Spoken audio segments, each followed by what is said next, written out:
nk'ikintu cyongera uburanga kubwo usangana niko mba mbibona. Uyiruka ryari? Aya ntacyo byaranze. Byaranze. Reka da. Ibaze ngo byaranze. Ubu bavuga ntibisiga makeup.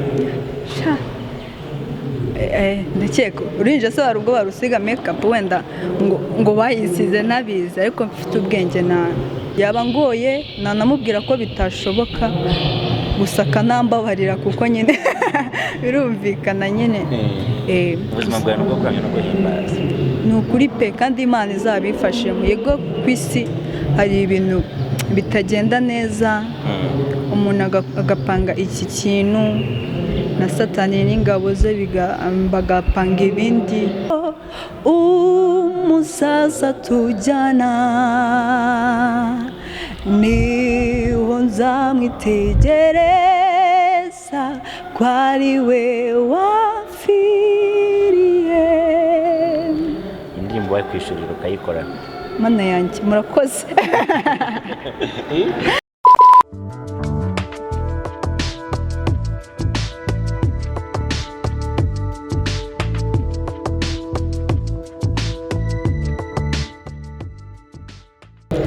Abiri mubiri umwaka mupyagara, umwaka mupya 2022. Knowledge is power, ubwenge n'imbaraga cyangwa se ni igikenya. Tubahaye ikaze mwe mudukurikiye kuri Iris Rwanda TV aho muri hirya no hino mu gihugu. Amahoro y'Imana nabane namwe, abari burasirazuba, burengerazuba, amajyepfo, amajyaruguru, umujyi wa Kigali n'abari hanze y'igihugu. Mugira amahoro y'Imana. Nkunda gusuhuza abagande base n'abanyabu, tubagariza umwaka mupya, umwaka mupyagara, umugani w'inyogoye, inyogoyogamo. Ati umwaka mupyagara. Yes. Gusuhuza ababyeyi bacu bari Uganda, abakunzi bacu badukurikirana bari mu Bende, abari Kampala, tubagariza umwaka mupya, naye mumanyi guno mwaka gwa Katonda, guno mwaka gw'emilembe, mwaka tujya kuwasa. Abari muri Kongo namwe tunawasalimia. Ndi hamwe n'umukobwa mwiza. Mwiza.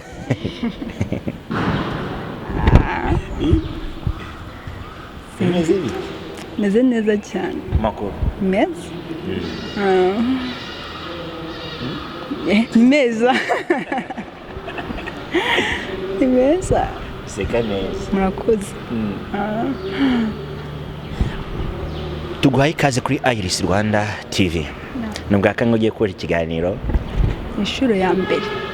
Yego. Mama nabwoba. Oya, nabwoba. Nabwo ntacyo. Tanya bwira abanyarwanda amazina yawe n'icyo ukora. Yego. Nitwa Uwase Celine. Ndi umuhanzikazi nyarwanda, umunyarwandakazi. Ndakeka murakoze. Ni byiza. Kirwanjye yitwa Uwase Celine, ni umukobwa muremure w'inzobe utitera makeup. Ni bitangaza. Kuva shiri wawe tujya gusamo gake. Siri. Meze neza. Meze neza cyane. Nta kibazo. Ntacyo pe. Ntacyo. Makeup ifite kuri wowe. Nyine babona ari nk'ikintu cyongera uburanga kubwo usangana niko mba mbibona. Uyiruka ryari? Aya ntacyo byaranze. Byaranze. Reka da. Ibaze ngo byaranze. Ubu bavuga ntibisiga makeup. Ndakeka urinje se hari ubwo barusiga makeup wenda ngo bayisize nabizi, ariko mfite ubwenge nayo.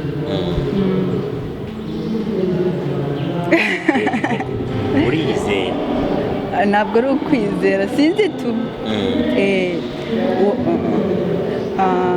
Ndakeka tu. Oya n'amandi ntago ababyisiga, ntago mvise ngo wenda ngo ntago bizeye, biraterwa n'ikintu umuntu akunda. Usanga ntago yikunda. Sinzi ntago bimba moto. Inzara zanjye zirajyaho akantu na gake. oya biba biraho yego ni ibisanzwe ntagiye na kimwe urasiga ngo yaba n'inzara wenda musigeho n'akarabiro mukoze oya biba biraho sinzi bibero nk'abahungu oya nanone ntabwo ndi umuhungu abahungu nibo barimwe gutyo batagira ikintu bisiga ubu njye nta mavuta nisiga igo byashoboka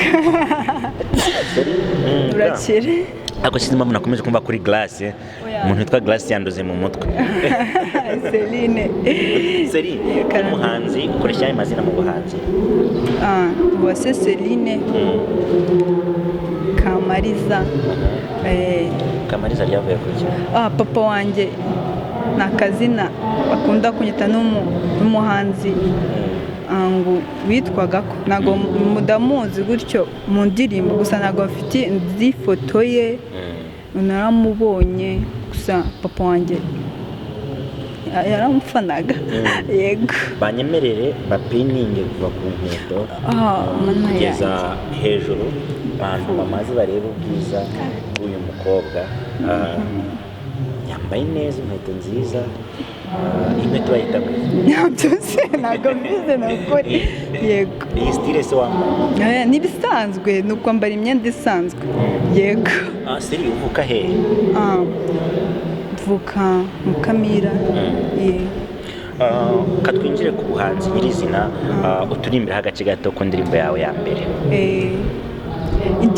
indirimbo nashize hanze ya mbere nta kibazo uracyayibuka ndayibuka cyane hari abahanzi hano hanze umugeraho akavuga ngo njye ndi umuraperi ambwira ngo nkubitira afro mani ngo karanjabutse tu wibaze ni ukuri bibaho nta kibazo ubwo ndaririmba igitero no gusubiramo nta kibazo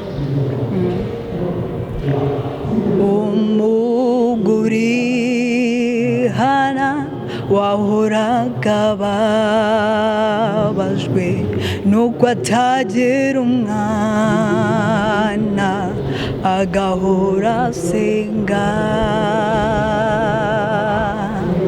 maze Imana yumva gusenga kwe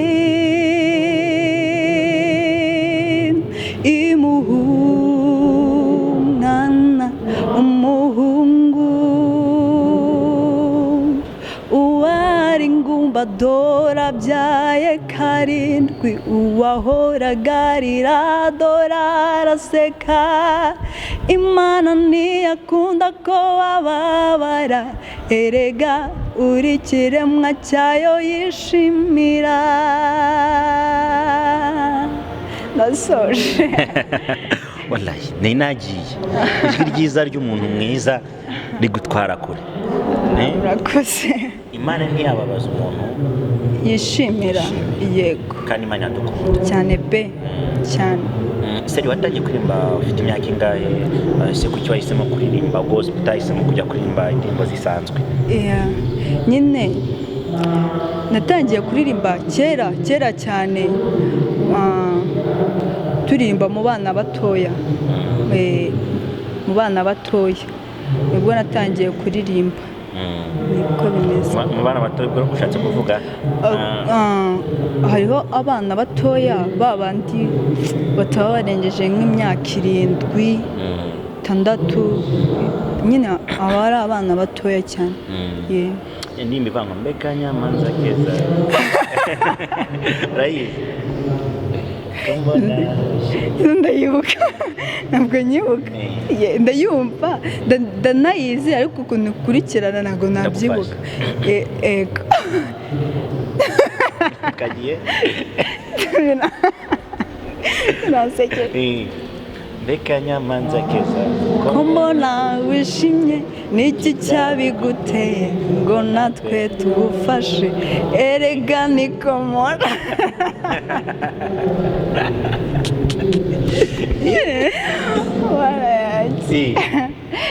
ndayibuka kari burakazi ndakazi yego akandi kari munsi mu bwana bwawe ka kera uzi abana bose bazi nakaye akaririmbo reka ndebe harimba ngo ndagatama ka Yesu kanezerewe cyane mfite umungeri mwiza arandagira neza arankunda ndabizi n'ijwirye ndaryitaba. Alright, ibi nimeze bien ni wane umwaka mupyagara. Harakani karimo kavango agashuri kacu karimwe urakazi ndakazi tugafatanye nawe wakaririmba nawe karirimbe nawe ufashe agashuri kacu karimwe amashusho na mwari ndakibagiye ntabwo akamenya karagoye ako ngako yego.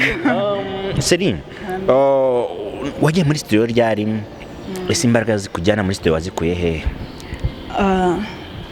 Studio najyagamo muri korale ubundi njyayo njyenyine nagiye nyine nabiteguye inkora indirimbo ya mbere ndimo gufasha abana bari kwiga kuri kodinga barimo kunyigiraho nkora indirimbo ya mbere yitwa Hana. Irabona turibingiyeho yego twahisemo kuririmba ku rubyaro nyine kukuru umwana n'ikindi nyine abana na nyine ni impano nziza. Umubyeyi afite abana aba yishimye ariko tutirengagije ko hariho abatinda kubabona cyangwa se niba babone gusa byose ndizere ko ari umugambi w'Imana kandi ntabwo Imana ibibanze. Turazi twese Imana itugenera icyiza cyane kuruta uko twebwe tubyumva. Yego. Celine uri umwe mu bantu navuga bari kuzamuka muri muzika ihimbaza Imana. Hari ikibazo nakoraje utansubije kubera ko wahisemo kuririmba muzika ihimbaza Imana? Sorry nibagiye pe mbabarira. Icya mbere kuririmbira Imana urabizi ni ibintu byiza cyane kandi ndakeka nibyo niyumvamo kuruta ibindi byose. Burimo kwikorera uri gukorera Imana kandi bigafasha sosiyete muri rusange. Yego. Ugize gutya umuntu akakubwira ati nkubonyemo talent andika imirongo y'indirimbo zisanzwe uve mu kuramya no guhimbaza winjire muri stage zisanzwe uririmbe bisanzwe. Yego nukuri yaba ngoye nanamubwira ko bitashoboka gusa akanambabarira kuko nyine birumvikana nyine ubuzima bwawe no kuramya no guhimbaza nukuri pe kandi Imana izabifashemo. Yego ku isi hari ibintu bitagenda neza umuntu agapanga iki kintu na Satani n'ingabo ze bagapanga ibindi. N'Imana hari icyo nyine iduteganyaho kiri imbere. Dukomeza gusenga abafana banjye abantu barimo kutureba mudusengere dukomere mu murimo w'Imana. Nukuri ugize gutya ukisanga usanze umugabo udakijijwe wabigenza uti? Nakubwiye ko ibintu byose bibaho biba ari ku mugambi w'Imana, bishobora kubaho nyine ntabwo navuga ko bitabaho. Wenda Imana irashaka wenda ko namuhindura akaba umuntu mwiza byashoboka. Niyo byose biba ku mpamvu y'Imana ntabwo nabitindaho. Yego. Celine hari indirimbo nshyashya washize hanze kuri platform yawe Uwase Celine? Yego. Bajya kuri YouTube bakayireba, ni indirimbo nshya nziza nanakunze uburyo bimyandikire. Iyi ndirimbo ninde wayanditse? Ni njye wiyandikira. Yego. Turirimbira agace gato kugira ngo we na igitero na chorus yayo kugira ngo twumvishe n'abanyarwanda. Byari bisa n'ibikomeye umuntu yahindanye yababajwe n'icyaha maze Yesu aritanga aramanuka apfa urupfu rubi kugira ngo njye nawe tubeho tuba abakandida b'ijuru kubw'uwo mwami cya gitonyanga cy'amaraso nikimanukira ubugingo bwanjye urukundo rw'umuziranenge rutembe mu mubiri wose nanjye nkora ibinezeza umwami wanjye cya gitonyanga cy'amaraso nikimanukira ubugingo bwanjye urukundo rw'umuziranenge rutembe mu mubiri wose nanjye nkora ibinezeza umwami wanjye amen. Amen. Seri, ufite ubutumwa bugaruka cyane ku kubambwa kwa Yesu Kristo, ku rupfu rwa Yesu Kristo, gitonyanga cy'amaraso. Ubundi iyo bavuze gupfa kwa Yesu akazuka, bikwigisha iki? Warebye filime ya Yesu? Bakwemereye isomo? Nyine narayirebaga ukuntu arimo kubabazwa, nanone nkumva ko ariko byose ari kubera umunyabyaha. Bitwigisha guhora twirinda icyaha kuko nyine cyatugejeje ahantu habi, kuko umwana w'Imana yemeye kumanuka akaza mu isi kubera icyaha, akicwa akabambwa. Urukumva nyine ni icyaha, ni ikintu gikomeye kibi cyane kigeza n'umuntu ku gupfa kandi burundu. Ni cyo cyaho ukunda gukora? Cyaha nkunze gukora cyane, nkunze gutera blague nyine bimwe bisekeje nyine tu, kandi iyo birengereye kumwe kubusetsa abantu utera tu blague ndabona naga ari byiza. Uracyafite papa na mama? Ndabafite cyane. Wari wababeshyaho na rimwe? Papa ntabwo mbikunda, ntabwo nkunda kubeshya nyine, ntabwo nkunda kubeshya, sinzi tu gusa ntabwo mbabeshya. Serine Uwase Karame cyangwa na fiancé wawe? Yego, murakoze. Ndacyari kumwe na Serine, ariko kandi wadusura kuri Iris Rwanda TV, ugakora subscribe, like, share na comment, ariko nangu kanguriye kujya kuri channel ya Serine, ni Uwase Serine, ubundi ukamuteza imbere cyangwa se ukamushyigikira ukoze subscribe, like, share na comment ku ndirimbo ye amaze kuturirimbiraho mu mwanya ushize. Ukeneye kurya neza, gana Lipe restaurant, ukeneye aho kurara heza ukahasohokera ukaharuhukira, gana Urugano Virunga Palace, ugane Susa Garden, ugane Glass Ben and Breakfast, zose ziherereye mu mujyi rwagati wa Musanze mu Kizungu. Dusange kuri Kingdom School na Wisdom School, basha umwana wawe yige neza. Tugane kuri Apeti na Backcry, naho barakwakirana yombi, ni ku muhanda uzamuka mu Kinigi. Dusure kuri channel yacu ya kabiri, ni Ficus TV, ukore subscribe, like, share na comment, amakuru n'ibiganiro byacu biri kugereraho ku gihe. Ni cyawo twabafungurije irisrwanda.com, nawe wajyaho ukatangira gusoma amakuru yacu atandukanye. Ndacyari kumwe n'umukobwa. N'umukobwa cyane umumama? N'umukobwa. N'umukobwa ntabwo ari umumama. Turirimba igitero cya nyuma kirandirimba. Hariho ikintu nge mukundira kigakomeza umutima wanjye, ntiyaheranwe n'igituro yarazutse, yagiye kudutegurira aho tuzabana nawe iteka, mu munezero twishimye iteka ryose. Cya gitonyanga cy'amaraso nikimanukira ubugingo bwanjye, urukundo rw'umuziranenge rutembe mu mubiri wose, nanjye nkora ibinezeza umwami wanjye. kweri koko bantu muri kutureba uyu mukobwa arashoboye cyangwa ntagashoboye, akomeze cyangwa ye gukomeza, yinjire mu muryango w'abantu bo muri Iris Rwanda basapotinga, twakira umugospeli cyangwa twigumire no muri sekira gusa, ni mwebwe mugiye kujajinga aho mu muklasta niho tuzamushyira.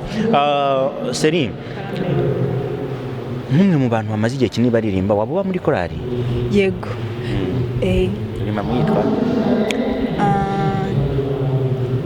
Naririmbaga muri korali yitwa Inuma kera, ndahava njya i Musanze ndirimba muri korali yitwa Young Even imyaka 3, ubwo ndahava naho ndaza hano ku Gisenyi ndirimba muri korali yitwa Sinai Singers. I Musanze ubwo nicyagiye bigaragara na Elsie? Yego. Kuri kamera turacyari kumwe na Elsie. Ubundi ibindi byose muzabimubaze, nta mukobwa mwiza w'abataziranye, wari ubizi? Ntabwo bizi.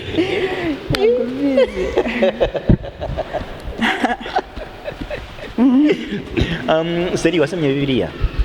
Yego. Tugiye muri Bible study cyangwa se Bible quiz. Yego. Challenge gatoya. Bibiliya igizwe n'ibitabo bingahe? 63 ndakeka. Uri gukeka cyangwa ni ukuri? Ubanza. Naho ngaho. Bibiliya igizwe n'ibice bingahe? Yes, ntabyo ni ariko ndabizira cyangwa na banza ndishidikanya, ntabwo bizi neza. Guseka se. Bibiliya ifite ibitabo 66. Yego. Okay, ntabwo mbizi. Bibiliya ifite ibice bibiri. Ibyo ndabizi. Nibiye Isezerano rya kera n'isezerano rishya. Igitabo cya nyuma cyo mu isezerano rishya ni ibyahishwe. Ni ibyahishwe. Isezerano rishya igitabo cya nyuma nibyo. Yego. Igitabo cya nyuma mu isezerano rya kera ni ikira, ni Mika, ni iki, ntabwo byibuka neza. Hafi aho tu. None sibyo? Nibyo. Ngira ibitabo 5 bibanza byo bita ngo tugiye fa portrait de Jésus Christ. Ntabyo nzi. Ese nayo ntabyo. Naho ntabyo yamenye. Uravuga ngo Matayo, Mariko, Luka na Yohana. Gusa abandi se babashize he? Nibo babashije kugwamwo hariya kubera impamvu. Baraba Matayo, Mariko, Luka na Yohana yakozwe n'intumwa baroma na Filipi. Nukuvuga ngo bira ubize mu ndirimbo wamwumvishe iki? Twarasomye twe. Oya, uri gushaka nko kubiririmba wifashe mu ndirimbo. Ndakuvumbuye. None kamivuge Matayo, Mariko, Luka, Yohana, ibyakozwe n'intumwa, abaroma, abafilipi, abakolosayi, abatesaloniki, gutyo ugakomeza ukageza ku byahise. Ukuri pe. Ukagenda mu itangiriro. Kuva kubara abarewi, abacamanza, ugakomeza za Zaburi, indirimbo ugakomeza. Urukumva ko twasomye? Nuko mwasomye. Yenda. Seri, ugira Facebook cyangwa Instagram? Aya. Gusa biri hafi. Biri hafi. Mutegereze biri hafi. Yego. Serine Uwase, umuririmbyi mushya muri style yo kuramya no guhimbaza, ntabwo nakurekura utaturimbiye akaririmbo kitwa Solange ka Ambassadors.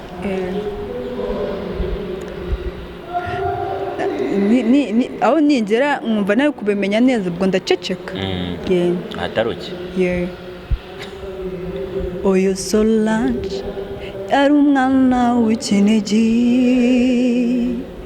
na nyina ari umupfakazi. Mama Solange akora ibishoboka, arera Solange neza. Bamama muraho, Uwiteka abahire cyane. Ababyeyi benshi bakora ibishoboka gorera abana babo mu nzira zikwiriye, murabo kubahwa babyeyi beza mwe, izo manuro zanyu nziza ntizigasuzugurwe. urakoze cyane, yego uri umuhanga, murakoze, ni ukuri uririmba neza. murakoze. Niyo ndirimbo yo mu gitabo uzi? Iyi ndirimbo ya gatanu. turimbanye muze basore muzatunga munsi y'ibendera rya Yesu. ntabwo nyizi neza cyane. Yego. Ya gatanu ivuga ngo nzabona Yesu mu maso, umusaza tujyana, niho nzamwitegereza ko ari we wapfiriye. indirimbo wayikwishyurira ukayikora? Mana yanjye murakoze. wayikwishyurira ukazayikora muri studio? Nta kibazo. Murakoze. Nta kibazo pe, nakishima. Nemeye kuyikwishyurira, uzayitegure neza. Ndashimiye. Yego. yo n'amashusho yayo. Murakoze cyane pe. Tugane ku musozo, niba hari icyo wabwira abanyarwanda. Iki ni ikiganiro cya mbere, nibutse abanyarwanda ko ikiganiro cya kabiri nacyo kiri kurodinga. Urumva hari icyo wabwira abanyarwanda? Abanyarwanda turabakunda cyane, kandi bizera Imana, bagiye bakunda gusenga, bubahe abayobozi b'igihugu, nyine tubakore ibikwiriye nk'abanyarwanda, kandi bakomere ku ndangagaciro no kubaha Imana. Yego. Ugiye gusengera abakunzi bacu bose? Yego. Duce bugufi dusenge. Data twese uri mu ijuru, dushimiye kuri Imana nziza, Imana idukunda, Imana itwitaho, izina ryawe ryerane cyubahiro. Mwami Imana, turagushimiye ko wabanye natwe mu kiganiro, ndakwinginze duhe umugisha abarimo kutureba, nabo bahe umugisha, ufashe abayobozi b'igihugu cyacu, kandi dukomereze mu buntu bwawe, tuhe kubaha no kukubahisha, duhe kumva ndetse no kumvira. Dusabye mu izina rya Yesu yakoze, amen.